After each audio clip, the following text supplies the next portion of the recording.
হ্যাঁ গো, কি হয়েছে গো? তোমার মুখটা এত ভার কেন? খুব গম্ভীর গম্ভীর লাগছে। কি হয়েছে ব্যাপারটা দেখি? কি হয়েছে? হ্যাঁ, কিছু হয়নি। কিছু তো একটা হয়েছেই, নাহলে তো তুমি এরকম এত মুখ গম্ভীর করে বসে থাকার লোক তুমি নও। ছেলের সঙ্গে কোনো ঝামেলা হয়েছে? ছেলে পড়াশোনা করছে না ঠিক মতো? না, কিছু হয়নি। তাহলে খিদে পেয়েছে? না। তাহলে কি হয়েছে বলবে তো? কিছু তো না হলে তুমি এরকম চুপ মেরে থাকার মেয়ে তো নও। সারাক্ষণ ফোনে বকবক করবে, এমনি বকবক করবে। কি হয়েছে ঠিক করে বলবো কি হয়েছে? হ্যাঁ, শুনতেই তো চাইছি। বেশ, শোনো তাহলে, বসো, বলছি। আচ্ছা, বসলাম, বলো। আচ্ছা, হেমা বলে এই নাম্বারে ফোন এলে তুই ফোনটা নিয়ে দেখেছি দূরে চলে যাও কেন? এই হেমাটা কে?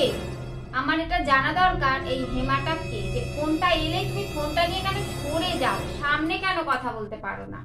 আমার এটা একটা সন্দেহ আছে। কেন, কি দরকার বলো না? তা আমি জানতে চাইবো না এই হেমাটা কে? কারণ সব কিছু জানতে হয় না, তুমি বউয়ের মতন থাকো। আমার কার কি ফোন আসছে সব তোমাকে জেনে বেড়াতে হবে না। হতেই পারে 5 কাজের মানুষ 5 জনা ফোন করতেই পারে, তাই তোমার সব কিছুতে এত কৌতূহল কেন? আরে সে তো ফোন করতেই পারে, আমি তার জন্য তো কিছু বলছি না। অন্য সবার ফোন এলে তুমি আমার সামনেই করো, আর এই ফোনটা এলে তুমি সরে যাও, এটা কেন? কোনো কারণ নেই, এমনি। হতেই পারে না কোনো কারণ। আজকে তোমাকে বলতেই হবে যে এই হেমাটা কে। যদি তুমি না বলেছো তাহলে এই সংসার তোমার থাকলো, আমার যেদিকে দু চোখ চায় থাকবো না তোমার কাছে। খুব একবারে না। দেখো তুমি আগে বলো এটা কে, বলবে কি বলবে না? বাবা, হেভি ব্ল্যাকমেল করতে শিখে গেছো না?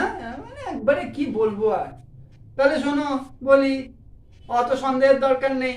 আমি ওই ওই ওই ওই এখানে ওখানে সেখানে ওই তো ঘরে বউ রেখে এখানে ওখানে ফোন করে বেড়াই না। আমাদের স্কুলের যে হেডমাস্টার শঙ্কর বাবু, হ্যাঁ, উনি আমাকে ফোন করেন। তো উনি ফোন করেন, তাহলে হেমাটাকে? উনি তো আমার স্কুলে হেডমাস্টার, হ্যাঁ। তাই আমি সংক্ষেপে হেডের হে আর মাস্টারের মা দিয়ে হেমা বলে লিখে রেখেছি। তাতে এটা তোমাকে একটু ভরকানি দেওয়ার জন্য, আর কিছু নয়। আর আমার কাজ হয়ে গেছে, তুমি ভরকানিও খেয়ে গেছো। আমাদের হেডমাস্টার হচ্ছে হেমা।